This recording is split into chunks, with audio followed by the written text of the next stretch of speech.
ঈদের ছুটিতে বিভিন্ন বিনোদন কেন্দ্র গুরুত্বপূর্ণ স্থানগুলো এখন সরগরম। কোথাও কোথাও রয়েছে দর্শনার্থীদের উপচে পড়া ভিড়। ঈদের আনন্দ পরিবার ও স্বজনদের সাথে ভাগাভাগি করতে অনেকেই বের হয়েছেন ঘুরে বেড়াতে। খুলনা, নরসিংদী ও হিলি প্রতিনিধির পাঠানো রিপোর্ট জানাচ্ছেন সোহেল আহমেদ।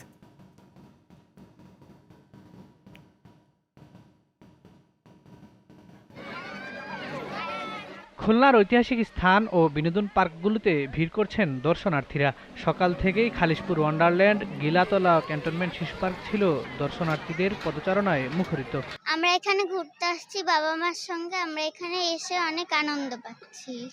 ঈদ উপলক্ষে আমি এখানে এসে খুব আনন্দ উদযাপন করতে পারছি। এখানে আমি উঠছি ঘোড়া, রোলার কোস্টার, দোলনা। ঈদে আনন্দ করছি, বাবা মার সাথে ঘুরতে আসছি, বিভিন্ন রাইড আছে, দেখতে খুব মজা লাগছে। দর্শনার্থীদের ভিড়ে নরসিংদীর বিনোদন কেন্দ্রগুলো এখন সরগরম। শহরের নিকটবর্তী এলাকায় গড়ে ওঠা বিনোদন কেন্দ্রে সময় কাটাতে পেরে খুশি অনেকেই। আমরা এসেছি রাজেন্দ্রপুর বাজার থেকে গাজীপুর। আর পরিবেশটা ভালোই, মোটামুটি বাচ্চাদেরকে নিয়ে ঘোরার জন্য উপযুক্ত। এই জায়গাটা অনেক সুন্দর, আমার অনেক ভালো লাগতেছে। অনেক মানুষ এখানে, সবার সাথে মিশতেছি, দেখতেছি, এবং জায়গাটা ফুল দিয়ে গেলে অনেক সুন্দর। আব্বু আম্মুর সাথে আসছি, পরে এখন আমরা ট্রেনে উঠবো। ঈদুল ফিতরের ছুটির শেষ সময়েও দর্শনার্থীরা ভিড় করছেন হিলি সীমান্তের চেকপোস্ট গেটের শূন্যরেখায়। একই সাথে ভিড় ছিল ব্রিটিশ আমলে নির্মিত হিলি রেলওয়ে স্টেশন এলাকায়।